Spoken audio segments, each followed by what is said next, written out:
Hello, everybody. So, we're kind of in a little bit of a pickle of a situation that frustrates the hell out of me, and I can't really keep it to myself any longer. This is unscripted. It's going to be maybe a little bit of a mess, and I apologize if I trip over my words a little bit because I get a little bit mad when I'm talking and thinking about this stuff. I've been mad about it for days, and I also want to make it clear that this is not directed at anyone in particular because I've had some antagonistic conversations with a lot of people about this in the past, and so I just want you to know that if you think this is about you, it's not. It's about a whole lot of people, but not one person in particular. Okay? So, here's what's happening. Basically, we are in a situation where, as you might know, all hierarchical social structures seem to have like a built-in system that coerces marginalized people to behave in ways that are not in their own interest. And so that, in a word, expresses itself as people becoming pick-me's.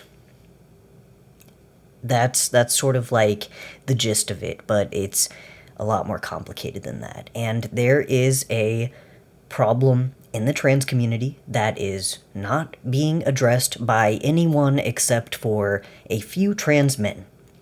And the trans men who talk about it are told that they're being MRAs. They are shut down, and people very quickly assume the worst every time we talk about it. It's very frustrating, and, it's one of those things where marginalized people, we feel a pressure to conform, to assimilate, and to not speak with anger about the things that are affecting us. Because people won't listen. And I am going to be angry in this video because this is something that personally affects me, and I frankly feel very betrayed by a lot of other people in my community, particularly trans feminine people, for going along with this narrative.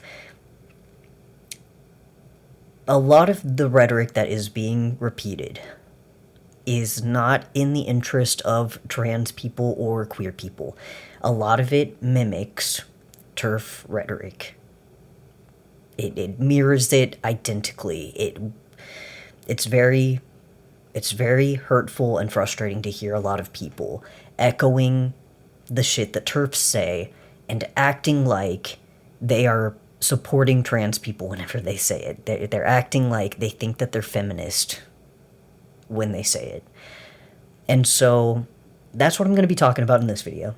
It's hard to know exactly where to begin to effectively communicate this point, but I think the most important thing I need you guys to know, to walk away from this video with, is that TERF rhetoric is based on, their ideology is based on second wave feminism. Second wave feminism largely is based on the idea of, well, there's the gender essentialism. It's biological essentialism. It can also be a bit of like social essentialism, which might sound like a little bit counterintuitive, but if you've heard the term male socialization, you probably understand what I'm talking about. And another part of second wave feminism that is very important to TERFs is the dynamic they believe in, where men are the inherent and perpetual predators of women, who are the inherent and perpetual victims. And you might think for a moment that this is a very fatalistic way of thinking about gender, that it's problematic in a whole lot of ways that we're going to get into. I hope that you're thinking that. I hope that you are thinking that. But there's also a chance that you might be somebody who has had trauma from the hands of men, and as a result of that trauma, you might think, well, but men are dangerous, though. Men have preyed on me, though, and so I'm justified in thinking and feeling this way. And this is going to upset a lot of people.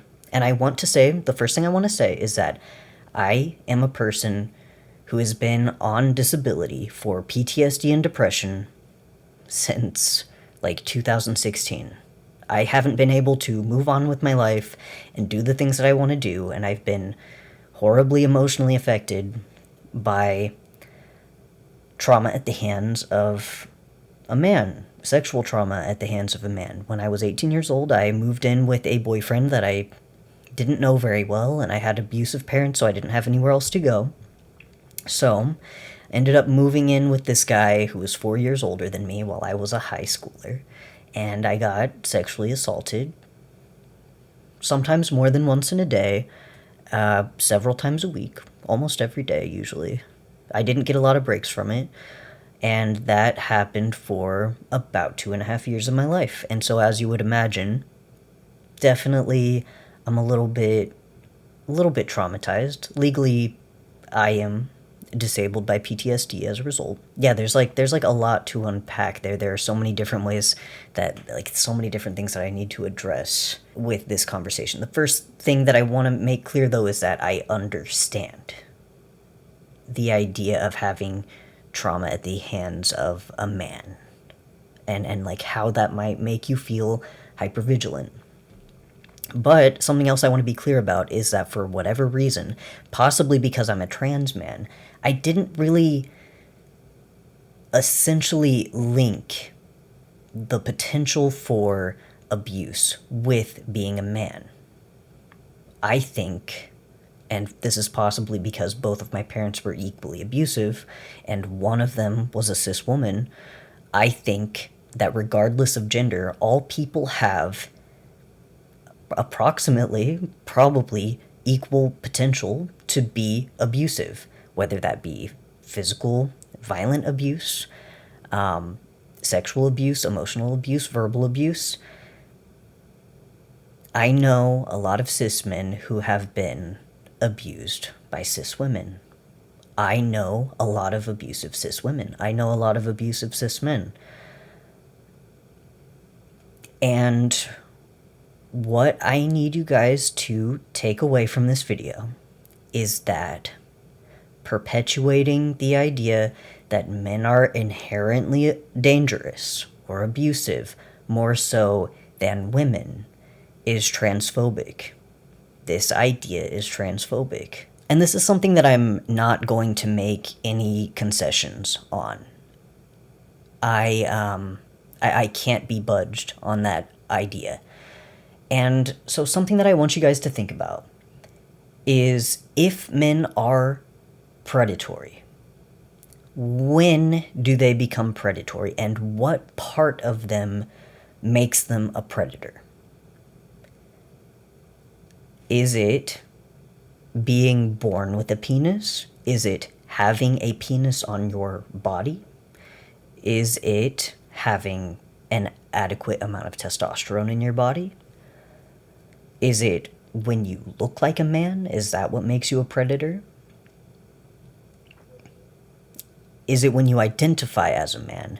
There are so many different factors that I would like you to clarify if you are going to defend the statement that men are inherently predatory and inherently dangerous and more prone to doing sexual abuse than other gender demographics on the basis of their gender or on the basis of their sex. Then I need you to sit down and think about how can you say this without being transphobic? Is there a way that you can justify this without being transphobic? Because here's the thing. As you might have been realizing, if you are very clever, while I was stating these traits of a person's body, of a person's identity, or their presentation, the inherently predatory man that you are describing can, and often does, describe a lot of trans women. A lot of trans women do not present and pass in a way that cis women present and pass. A lot of trans women, well, all trans women, pretty well, are born with penises. A lot of trans women do not have bottom surgery. A lot of trans women do not have access to HRT. And You know, it's a little bit frustrating to me that I have to frame this in a way where I'm saying this hurts trans women, because that's the only way that I can get you guys to listen. That's the only way I can get you guys to care, because if you already believe in this dynamic, the predator-prey dynamic, the predator-prey binary, gender binary hierarchy that you are enforcing, you probably don't care very much about trans men because they are men. I'm going to make a little bit of a drawing here to explain what I'm talking about. So something that I'm interested in, the gender politics that I would like to pursue and perpetuate and make these positive changes for people in the future, I do not want gender hierarchy. I want gender anarchy. I want everyone, regardless of their assigned gender at birth, their gender presentation, their gender identity, what their body looks like. I want everyone to be safe and healthy and happy, and I'm sure that you want that too. And so what I'm trying to convince you of is that you are enforcing patriarchy, essentially. So what you probably realize right now is that there is a gender binary and hierarchy that looks like this, where it is men on the top of the hierarchy, of the power, of the social structure, and then women are on the bottom. If we're talking binaries, but I'm not talking binaries. I don't want binary. I don't want this system that you guys are talking about. The system that you seem to think is progressive and inclusive is a system where there is people that you interpret as men for whatever reason. Maybe they have too much testosterone for you. Maybe they identify as men, whether they're cis or trans. Maybe, and usually this is the case for a lot of people who consider themselves trans-supportive, they have two circles. They have cis men, and then everyone else who they consider gender minorities. And I'm not saying that this is necessarily wrong, but what I do need you to realize is that you've basically created the same tired gender binary again. That is what you are recreating, and that is what you are enforcing with this. You are saying, basically, that there are men on top, in charge, and then women on the bottom. And you are in this circle of this everyone else who you are basically considering as women because they are not cis men. You are pushing them into this box that is essentially labeled as cis women, or not cis women, but women, or feminine aligned. And where do I go? Where do I fit? You see, this is a big problem with this idea. For me, personally, I am a trans man who has dealt with an excessive amount of sexual assault. I'm also somebody who needed an abortion when I was a teenager, when I was 19, due to sexual assault. I'm somebody whose past and whose identity has been affected by misogyny, and whose health is affected by misogyny. My well-being is impacted by my gender minority status. It always has been, and it always will be. And something that you might be like a little bit hesitant about right now is where gynecological care fits in on the status of somebody being a gender minority. Does being AFAB mean that you go in this box forever? If the box exists and you are enforcing the existence of this binary system where there are cis men and then everybody else, then yes, AFAB people, just on the basis of them being AFAB and having gynecological needs, having reproductive access needs, inherently belong in this box. And obviously I have a problem with that because I'm not a woman. I reject the idea. I frankly consider it misgendering for y'all to put me in this box. This is transphobic. This is not okay. Not everyone fits into this system.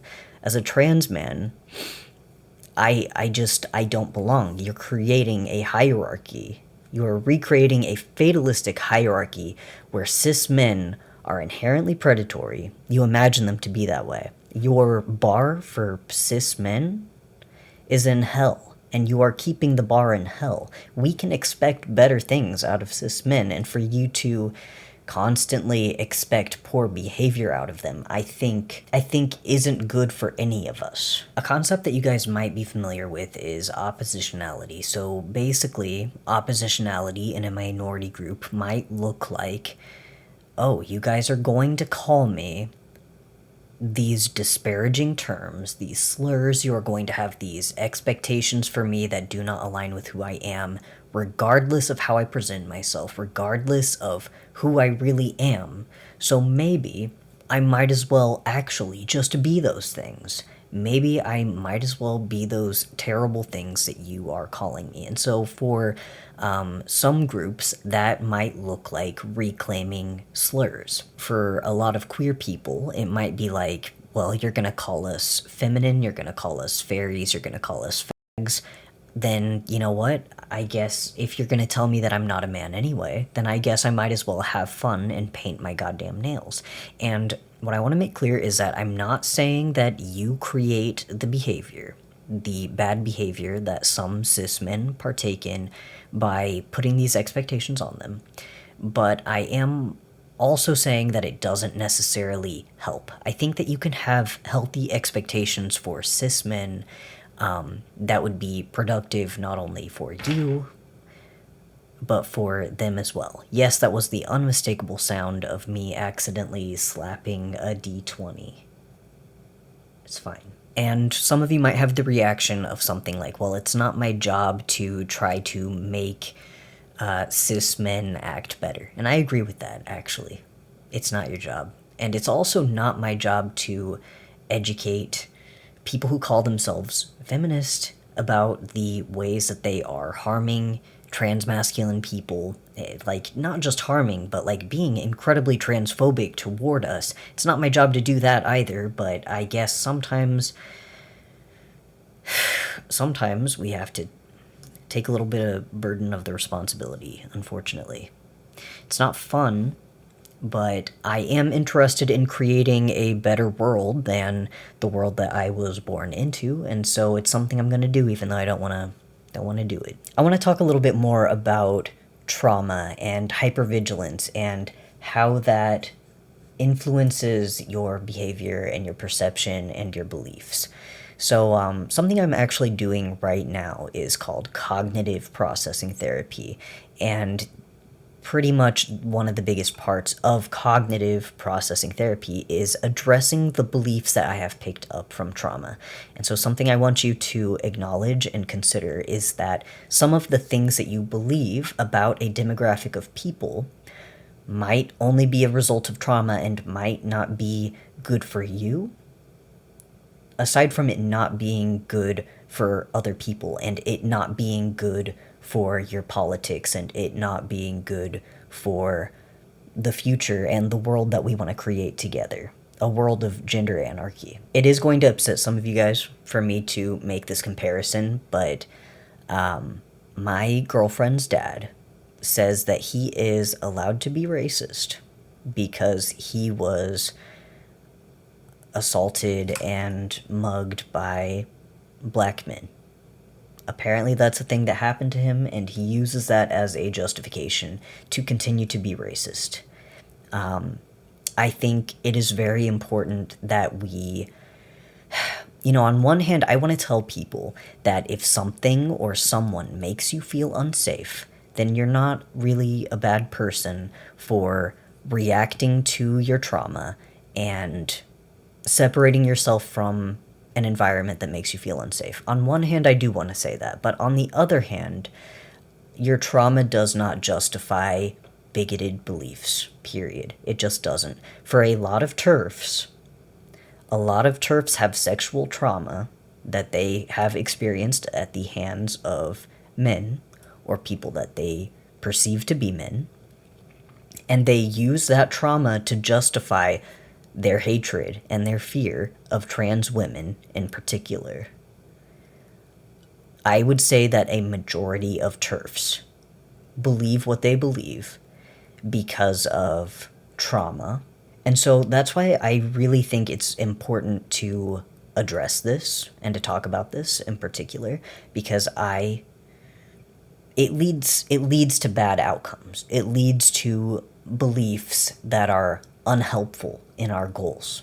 Whenever I drew this earlier on the screen with the binary and saying that like there's cis men and then there's everybody else, like it probably seems like a little bit hyperbolic. You might be thinking like, surely this isn't actually what progressives are doing, and like I'm not guilty of this. I totally believe that like non-binary people are non-binary and that trans men are men, but like there are organizations that claim to have the goal of helping trans people, and they will name themselves things like the Women and Non-Binary People's Support Group. And that's exactly what this is. It's just this idea that cis men are inherently predatory. Second wave TERF ideology, simply repackaged and rebranded in a way that is in alignment with people who consider themselves supportive of trans people. It's just the same TERF shit, but with the trans pride colors painted hastily on top of it. Like, hopefully, I hope you guys don't notice that we're actually definitely transphobic by basically either categorizing trans men as women or categorizing trans men as, like, predators who don't belong in this space, even though they've been affected by misogynistic abuse and need access to this space. Either we'll basically consider them women or just not let them be here. And what that looks like in reality, in real life, in these spaces, is that trans men who are pre-everything or trans men who don't pass are essentially treated as women but called he/him pronouns in these spaces. And trans men who pass simply are not welcome. It's bad. It's bad for us.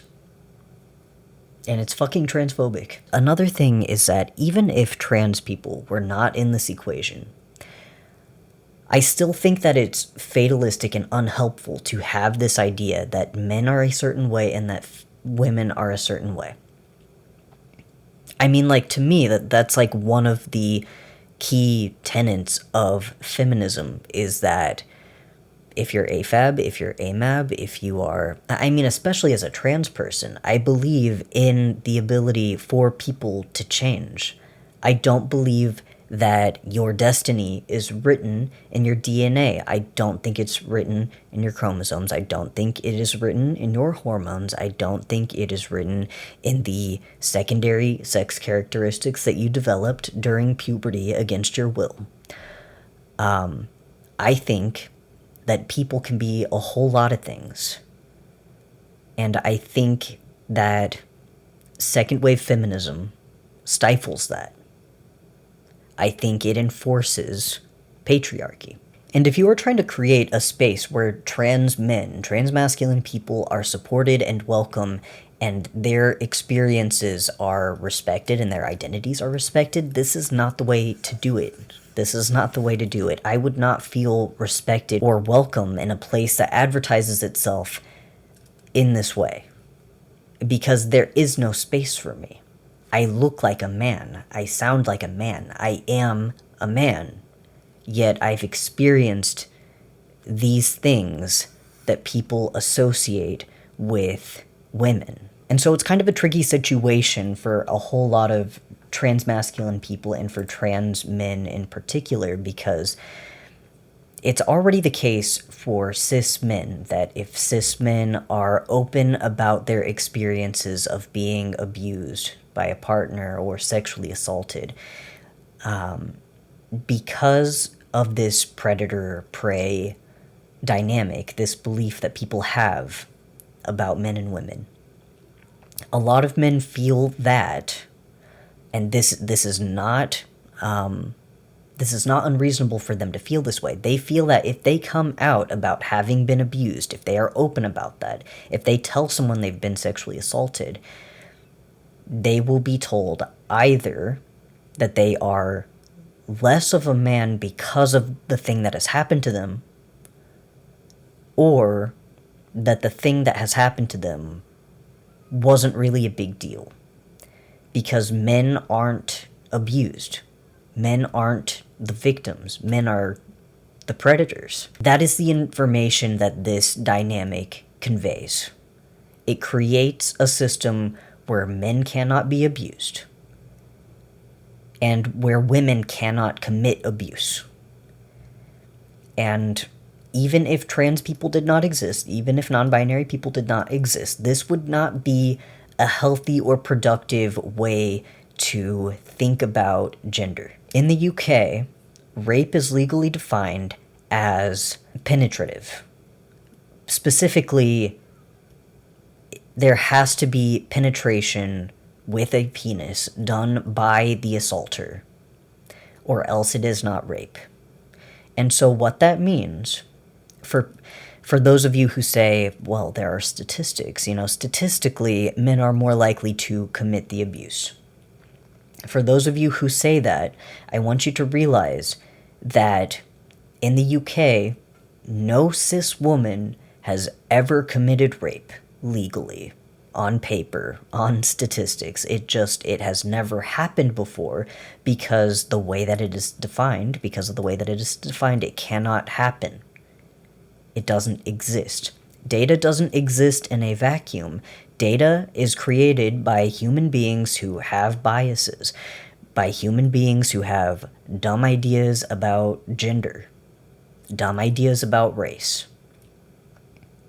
And to bring up again my girlfriend's dad, who says that he's allowed to be racist because he was assaulted by black people, it is very frustrating to me that some people bring up statistics of men doing assault to say that this kind of belief is justified, because that is what racist people do. Racist people say 1350, despite only being 13% of the population, 50% of the crimes are committed by black people. That is what they say, and that is what you are repeating, except you are saying it about men. And something that you might point out, and I would say that you are right to point this out, is the difference between men, like gender and race as a dynamic in this situation.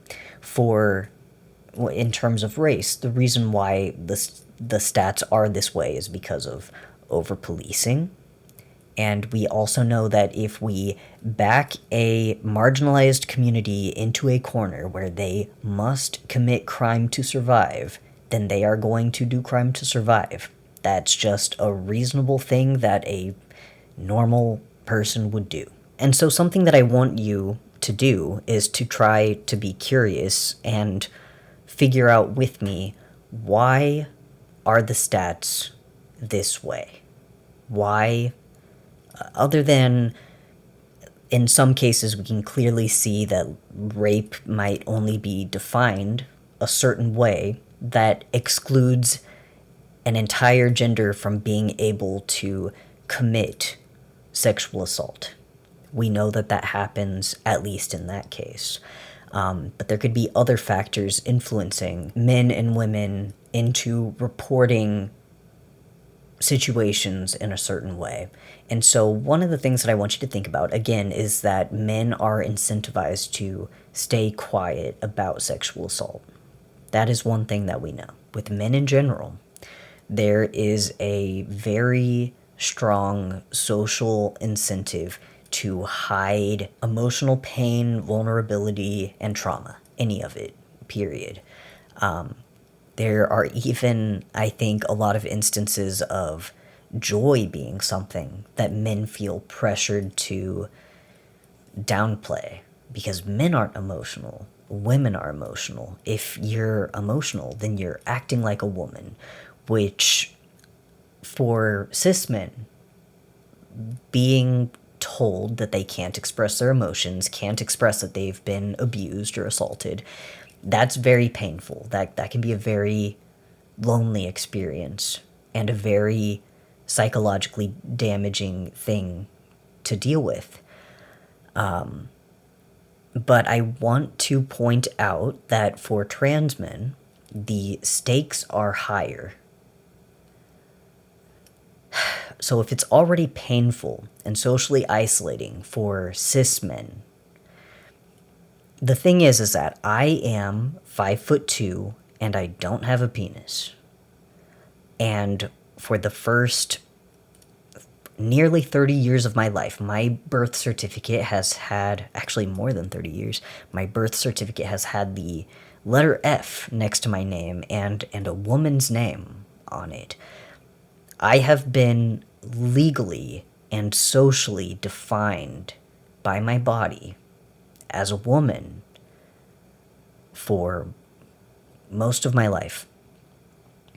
And so if I am emotionally vulnerable, if I tell people that I've been assaulted, there is a very real risk of people not just telling me I'm a woman in a disparaging way, not just in a way to be mean, but to literally actually take my identity away from me because of my experiences and because of my expression of the pain that I've experienced. If you are even remotely familiar with modern transphobia, you're probably very painfully aware of the fact that trauma, misogynistic trauma, is repeatedly and severely used to shut trans men up, basically. It is not only used to silence us about our experiences, but it is explicitly used to tell us that we are not men. To tell us that the reason why we identify the way that we do is because we've experienced misogynistic violence.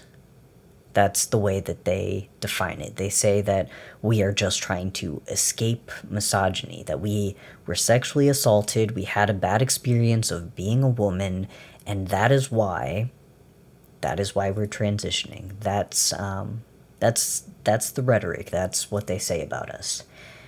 And so I think for that reason, and for the same reasons as cis men, I think that trans men and trans masculine non-binary people are more so incentivized than any other gender group to be quiet about having been sexually assaulted in the past. And it's really hard, and it's really painful for me to hear about a lot of trans men who have gone to therapy, sometimes not even for anything related to sexual assault. Sometimes they don't bring it up or haven't been sexually assaulted before. They might just be going to therapy to get like a letter for top surgery or something. And a great deal of therapists are transphobic, and they will insist that maybe you're not trans, maybe you're just trying to escape misogyny. And whenever I say that, I don't want to make you guys scared to go to therapy. A lot of therapists are amazing. My therapist is goddamn amazing, and I think he's actually fairly aware of this issue in particular. But I do think that it's really interesting, and I'm going to leave a link to the data where these numbers came from, in the description. Just leave a comment if I forget to do that, and I'll update it. But this is the lifetime sexual assault rates of various gender groups. So what that means is that 25% of cis men reported having been sexually assaulted at some point in their lifetime. And I want to take a second to acknowledge something, since we are looking at this little graph, which is that 1 in 4 cis men experiencing sexual assault in their lifetime might be a surprisingly high number to a lot of you guys. And something that I think is very noteworthy is that no one is advocating for the forced gender transition of cis men because of their status as people who have been sexually assaulted. Nobody's saying, oh, these 1 in 4 men who are cis are only identifying as men because they've been sexually assaulted and want to try to avoid being sexually assaulted in the future. They're probably actually women, and we should take away their testosterone, their gonads, and maybe give them some anti-androgens, give them some estrogen, force them to grow out their hair, change their legal documents, and start calling them women. Nobody is saying that, and it's because they're cis. So if anybody ever tries to tell you that medical gatekeeping is necessary, and that trans men are trying to escape misogyny, it's bullshit. It's transphobia. It's always only transphobia, and trans men are not less affected by transphobia than trans women are. That's something that I really needed to address more in this video that I feel like I've kind of failed to do. And it's a whole goddamn can of worms. Transandrophobia is a huge topic. There's a lot to talk about, so probably in another video, actually. Yeah, it's absolutely insinuated by a great deal of people that transphobia is... Transphobia only exists because people want to attack trans women. That's something that a lot of people believe, and a lot of people think that trans women have it worse. One day, we're going to talk about Julia Serrano and Whipping Girl and the failures of her writing, her theory. She does good work, but it's not really enough. Absolutely a failure in my book. I mean, like, not a failure in the sense that it doesn't do good work. The good stuff is there, but there's a lot of really important stuff missing. Maybe if she would just talk to a trans man one time in her life, she would understand that we are also affected by transphobia and misogyny. Incredibly frustrating to me that she's, like, upheld as the voice on transphobia, because she leaves out so many trans people in her advocacy. But anyway, back to the graph. Next, we have trans women at 37%, non-binary trans femmes 41%, cis women at 44%, and then we have the astronomically and upsettingly high rates of sexual assault in the transmasculine community. That's 51% for trans men and 58% for non-binary transmasculine people. Sorry, I stutter a little bit whenever I get escalated. Something that you guys may or may not be aware of is that queer AFAB people are frequently subjected to something called corrective rape. And what corrective rape is, if you don't know already, is people will sexually assault transmasculine people or sexually assault queer cis women in an effort to correct our sexuality or our gender identity or gender presentation. That is something that my community is unfortunately afflicted by. And I wanted to make it clear, by the way, that I'm not saying that this corrective rape does not affect other demographics. It's just that this is something I know more about, and so I'm speaking from the experience of my community and from what I am more knowledgeable about. And so what I'm basically trying to say here, and what I'm trying to get you guys to internalize as an idea, is that being a man does not protect you from what a lot of people define as misogynistic violence, misogynistic abuse. Rape is not exclusive to women and non-binary people. It's not cis men versus everyone else. That's not the way that this plays out, and it's not the way that I want things to end up either. And so like I mentioned, I think at the beginning of the video, something that is very upsetting to me personally, interpersonally, and feels like a betrayal to me is that trans women and non-binary trans femmes very often adhere to this gender binary, this hierarchical binary of predatory cis men versus everyone else, because they fit in that circle of everyone else, of the gender minority bubble. Because they fit in there comfortably. And the same thing goes for a great deal of non-binary transmasculine people or non-binary AFAB people. Because they can comfortably fit into that box, they don't really question its promotion. Basically, what I'm trying to say here is that when trans women are told that they are simply predatory men, the easiest way for them to refute that argument is they will simply say, I'm not in this part of the predator-prey dynamic. I'm not the predator, I'm the prey because I am a woman. When really, you know, of course I feel betrayed by that, because what I feel they should be doing is disputing the existence and the usefulness of this predator-prey dynamic in general.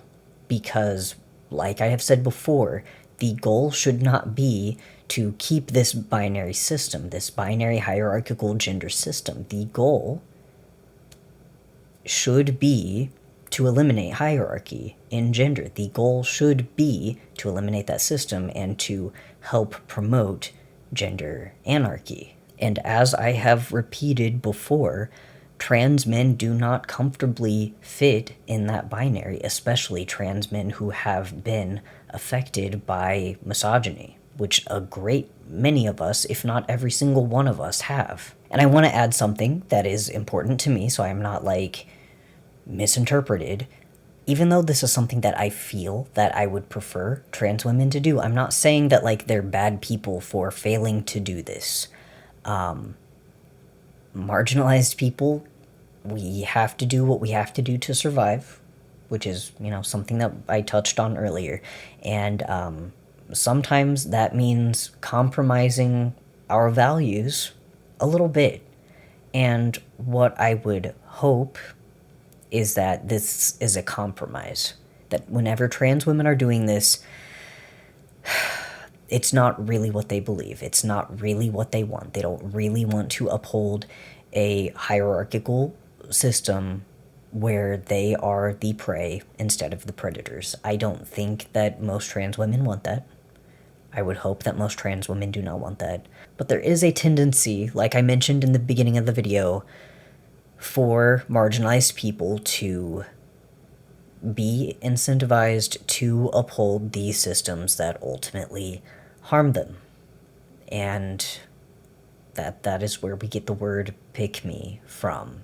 And like we see with a lot of cis gay people who essentially climb up the ladder when they get the legislation that protects them. They climb up the escape ladder and they pull it up before them so that the, you know, it's like tripping your friend when you're running from zombies.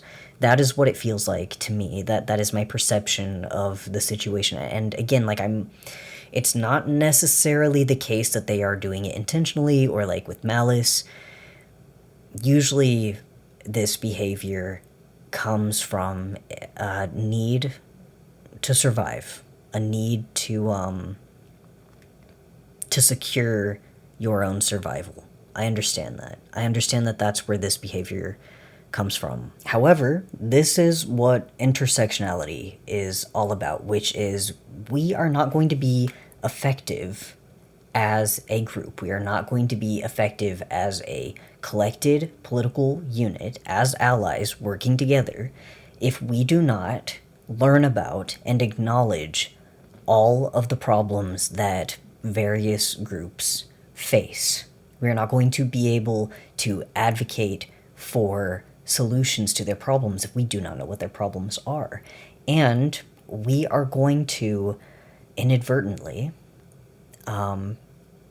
exclude people from our advocacy.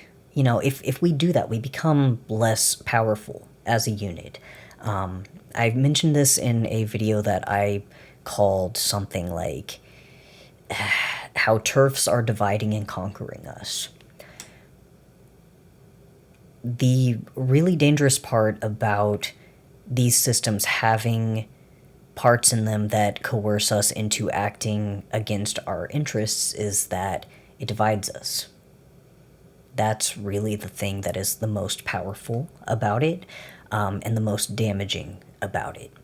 And so if you've ever seen trans men talking about transandrophobia on Tumblr or somewhere, and they seem like very antagonistic toward trans women. And I've seen a lot of people accuse those trans men of just being transmisogynist because of the frustration that they have towards trans women whenever we are excluded in their advocacy for trans people. I just want to say that this is not an issue of trans men being misogynist. I think that's probably pretty clear to you by now if you have been watching the last 40-something minutes of this video. But that's something that's very important to me because trans men are very frequently silenced about the issues that we have by being called transmisogynist when we point out that trans women are doing that bullshit where they are being assimilationist, being pick-me's, and doing that to save themselves, and leaving trans men and trans masculine people to fend for ourselves. And I know that it's for survival, and one part of me doesn't really want to fault you for that, because I know how hard it is. I know how bad things are, and I understand why you would be incentivized to do that. But on the other hand, it's still just not really excusable. I think it is really important that you do your best to learn about how other trans people are affected by gender hierarchy so that we can actually work together to address these problems. It's really a lot of the time a matter of erasure for trans men and for a lot of trans masculine people because we don't fit in this hierarchical binary that is being perpetuated in progressive gender politics right now. It effectively erases me because I do not neatly fit into these categories. If we have these categories of gender minority, and then we're going to say cis men or patriarchy, and we're going to say who fits in gender minority. Well, most people would agree cis women fit in that box. Anybody who passes as a woman, especially, and we were talking about earlier, how do we decide? How do we decide who is the predator and who is the prey? Is it because of how much testosterone they have? If it's too much testosterone, there are some cis women who have PCOS. There are some cis women who don't pass as cis women. There are some trans men who don't pass as trans men. There are a lot of trans men who are not on testosterone. There are a lot of trans men who don't have penises. So, well, let's just keep going with the easier ones. So we'll say another easy one is cis men. Most people would agree that if we're doing the predator and the prey dynamic, if we're going to be doing that shit, then we're going to say that cis men are in the predator category. And then if you're a TERF, you will say that trans women are in the predator category. But if you are a trans-inclusive radical feminist instead of exclusive, so TIRF, that's what a lot of you guys are doing, and it's frustrating the hell out of me, and I'm trying in this video to explain to you that being a TERF with an I is not better than being a TERF with an E. So a lot of TIRFs, trans-inclusive radical feminists, would say trans women fit in the prey box. They would say non-binary trans femmes fit in the prey box, unless they don't pass as women. If they look like men, a lot of non-binary trans femmes are like, fuck yeah, I'll have a beard because I'm a fucking badass. Like, I'll have a beard, I'll have makeup, I'll be muscly as fuck. Like, there are so many different ways you can be non-binary, obviously. But I'm concerned that a whole lot of you would see a non-binary trans feminine person and say, that's a man, that's a predator, they're part of the patriarchy. That's something that a lot of people who consider themselves trans allies do to non-binary trans feminine people. There are a lot of trans people, trans women, who are TERFs with an I. And a lot of non-binary trans femmes are made to feel uncomfortable and unwelcome in trans spaces because of this predator-prey belief system, because of this dynamic. This hurts people. This hurts trans people. This hurts the gender minorities that you claim that you are trying to protect. And so we're going to keep going down the list. Non-binary transmasculine people. Like I said earlier, there's no one way to be non-binary. There's no one way to express yourself. Some non-binary people will pass as cis men or as cis women, and a lot of them won't at all. And so, you know, I think people run into a lot of trouble whenever they get to this category. If somebody is non-binary and AFAB and they pass as a woman, maybe they'll say gender minority, prey. A lot of people have this idea that non-binary people are all AFAB in the first place, and they say they're basically women. That's pretty much what a whole lot of people do. Actually, I've met a lot of non-binary AFAB people who basically, I mean, some of them will be like multigender, and they will include themselves as women. And that's not a problem. How you identify is not a problem with me, ever, at all, period. But it is a problem if you are a TERF with an I. And I've met non-binary AFAB people who are honestly TERFs with an E. And like I said earlier, this isn't actually directed at anybody, but I was recently dating somebody who was a non-binary AFAB who they wouldn't describe themselves this way. They would not acknowledge this as a problem in the way that they explain themselves and the things that they said out loud, but they said some trans-misogynistic shit, and I didn't want to deal with it. They said a lot of shit where it was very clear to me that they were TERF with an I and or TERF with an E, and repeating a lot of this rhetoric, and that they wanted to include me in this box. This was one of the reasons why I think that they liked me and that they felt companionship with me, is because they considered me basically woman enough. Basically a woman politically. And that harms me. I'm not a woman. I don't fit in this box. I don't identify with that. And so, you know, we run into a little bit of trouble, like I said, whenever we get to AFAB people. What if this person passes as a guy, even though they're non-binary and they're AFAB? Are you going to put them in the predator box? If they're on testosterone, if they have a penis? And a lot of people who consider themselves progressive have that problem more severely when it comes to trans men. If you are a trans man yourself, it becomes so glaringly obvious that this is a problem. Yet, we feel like we're not allowed to acknowledge it because, like I said, if I try to talk about this, a lot of people think I'm, like, a men's rights activist. Like, in the disparaging way. Like, you're a fucking MRA. Oh, you care about men's rights? Oh, boo-hoo, big fucking baby.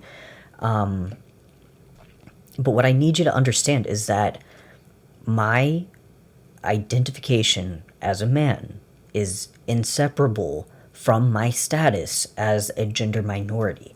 It's not that I am oppressed because I am trans. Oops. It's not that I am oppressed because I'm a man. It's that I am oppressed because I cannot speak and write at the same time. It's because I'm a trans man. These things are inseparable from me. I am both at the same time. I can't be one or the other. I am both, and I am always both. And so for a lot of people who consider themselves progressive in gender politics, who actually are trans, inclusive, radical, feminists, TERF with an I, they end up sort of having, like, the metronome meme situation where they want to be validating towards trans men, and they want to say, trans women are women, trans men are men. And then when trans men say, well, I'm both a gender minority, and I'm a man. I am both. They sort of have this moment where, like, their brains break, and they don't know what to do with us, because, like I said, we just don't neatly fit into either category. This is the problem with binaries. We've been talking about the gender binary being a problem for the last several years, and yet you guys can't grasp that what you are doing is creating the same tired gender binary that was created in second wave feminism with the predator-prey dynamic. And again, like I said, for men who have experienced things like sexual assault, it's terribly isolating. And for men like me who are trans, it's also isolating to be completely excluded. I mean, like, in this binary system with the predator-prey dynamic, a lot of men are not predators. In fact, I would say most men are not predators, and a lot of men have been preyed on, cis men have been preyed on with a type of violence that a lot of people categorize as specifically misogynistic violence. A lot of cis men have been affected by that in their lives. That is a trauma that cis men have. And you're telling them that they have to pick one. And one of the reasons why I know this is happening in people's brains, that this binary system is a categorization in people's brains, in progressive, trans-supportive people's minds, is because I have had it happen multiple times where somebody goes, you know, all men are trash, all men are predators, all men are blah, blah, blah. And I'll say, hey, you know, actually, as a trans man, I think this is pretty unhelpful. And I don't think that we should talk like this. I just don't think it's excusable. I don't think it's helpful. I think it is transphobic in nature. I think it's gender essentialist in nature. And then instead of understanding what I'm saying and addressing it as a problem, they will say something along the lines of, well, I didn't mean you. Like, I don't include trans men in that. And so what they're saying to me is that they basically consider trans men as women enough to be in the gender minority box. And my response to that on this 1st of June, the first day of Pride Month, is it's Mr. Faggot to you, actually. You know, if you're gonna be transphobic toward me, if you're gonna be queerphobic to me, it's Sir Faggot. actually. Thank you very much. And I want to say another reason why this framing is incredibly unhelpful, the predator-prey dynamic, is because it misidentifies who our political enemies actually are. So our political enemies, in reality, are not men. The patriarchy isn't men because they're men. What I need you to understand is that most men are not patriarchs. I am not a patriarch. I do not have power. I'm disabled. I'm working class, I'm poor, and I am disabled. And I'm a man. I'm a trans man. A lot of men who are cis, most of them are not patriarchs. Most of them do not benefit from patriarchy. Most of them are harmed by patriarchy, psychologically or materially. Something that I addressed in my video called Abortion is Not a Women's Issue is that, aside from trans men being men and needing access to reproductive justice and reproductive access and care,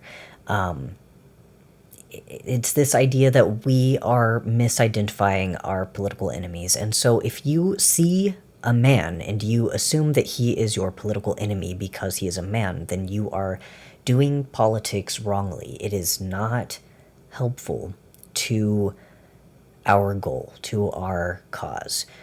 Something that I talked about in that video is that men are largely pro-choice, although it is a little bit marginal. It's a little bit narrow. So for women, we're going to look at this Gallup poll, and this was American Self-ID on Abortion 2022. For women, we have 61% pro-choice and 33% pro-life.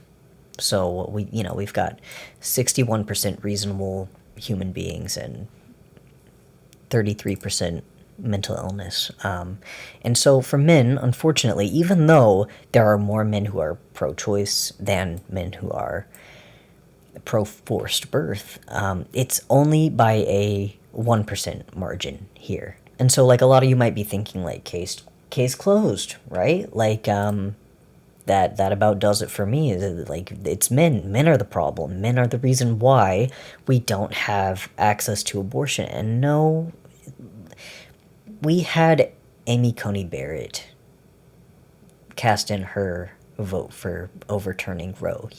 Being a cis woman does not give you the right opinion. In fact, I would say that Amy Coney Barrett is a patriarch, and that I am not, and that my brother is not. I know a lot of cis men who are not patriarchs, and I know of cis women who are.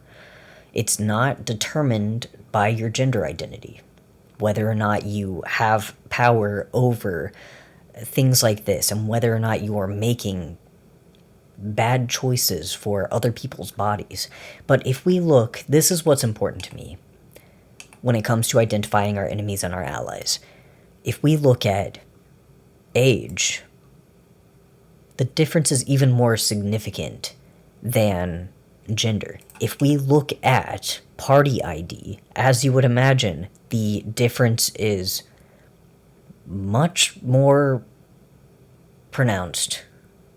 We've got Republicans, 23% are reasonable on the abortion access issue, and 70% are pro turning people's bodies into incubators. And we've got the opposite, but even more strongly for people who ID as Democrat. And even more strongly for, instead of party ID, political ideology. So on liberal, we have 90% pro-choice and 9% pro-forced birth. And the difference is also more significant whenever it comes to religiosity. If we look at religiosity here, if you go to church every week, you probably have bad ideas about reproductive health. And aside from this making a lot of people misidentify who our political enemies and allies are, it doesn't help keep people safe. This does not help prevent sexual assault. Of course, the only thing that causes sexual assault is the perpetrator deciding to do it. That is the cause of sexual assault. There is no other cause. But if we're talking about demographics that are more likely to commit sexual assault, and so, like, the kind of people to avoid if you are trying to keep yourself safe from sexual assault, it's really interesting to me that RAINN, the Rape, Abuse, and Incest National Network, they actually have a perpetrators of sexual violence statistics page, and they don't include gender on the likelihood of a perpetrator. I guess because they don't really find it terribly relevant. But if you're trying to avoid people who might sexually assault you, that's going to be an acquaintance, less likely to be a stranger, more likely to be your partner. For me personally, the person who I was repeatedly sexually assaulted by was a boyfriend that I was living with. On sexual abuse cases reported to law enforcement, 93% of juvenile victims knew the perpetrator, 59% were acquaintances, 34% were family members, 7% were strangers to the victim.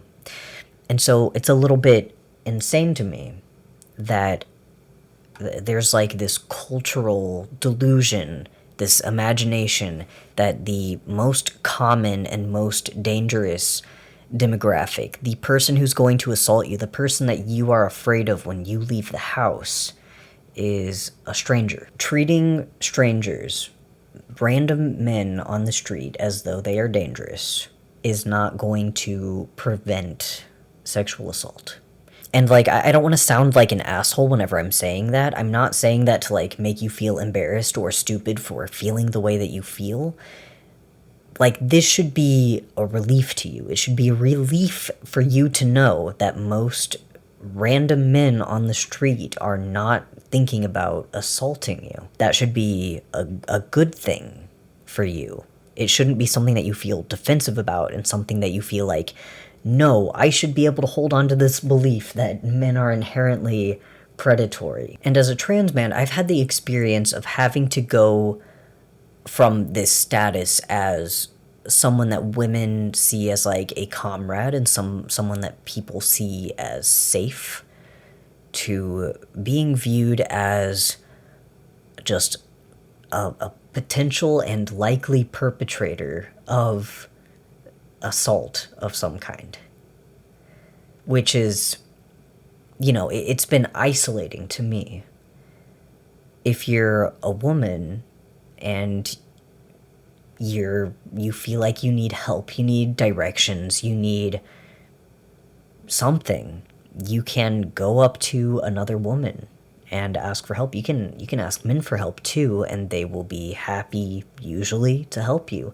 If you see a woman and you think her outfit is cool, you can tell her that, and she won't be scared or angry.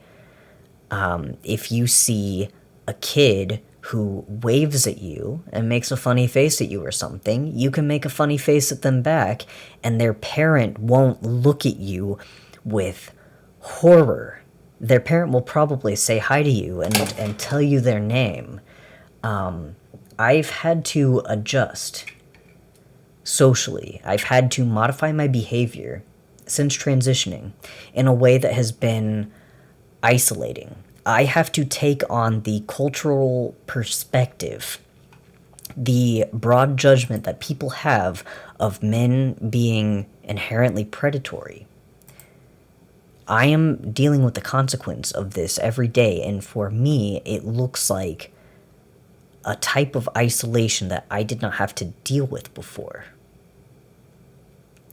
It makes it harder for me to connect to people in my community because of my gender.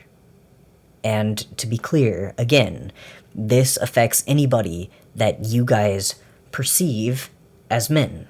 There are a lot of trans women who do not pass. There are a lot of non-binary people who look like men to your eyes. And You're calling yourself progressive, you're calling yourself trans-supportive, you're calling yourself a feminist, but you are perpetuating this, and you are harming gender minorities. Like, if you don't give a shit about cis men, you at least say and you signal that you care about gender minorities. And some of them look like men. Some of us look like men. Some of us are men, actually.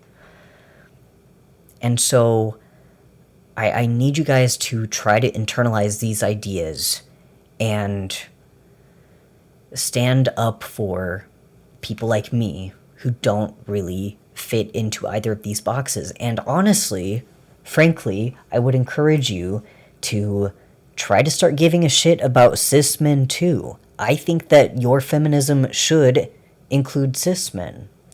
If we want to create a better future where gender is no longer this hierarchical system, that is necessary. This is a necessary step.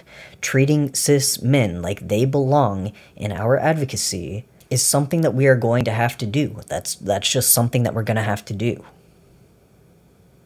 I know a lot of you guys don't like that, but there's really no making this work without doing that.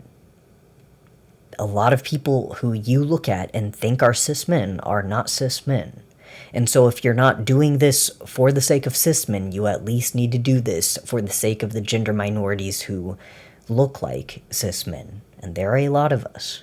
Frankly, I don't care about discourse. I just want trans people to be healthy and happy and safe.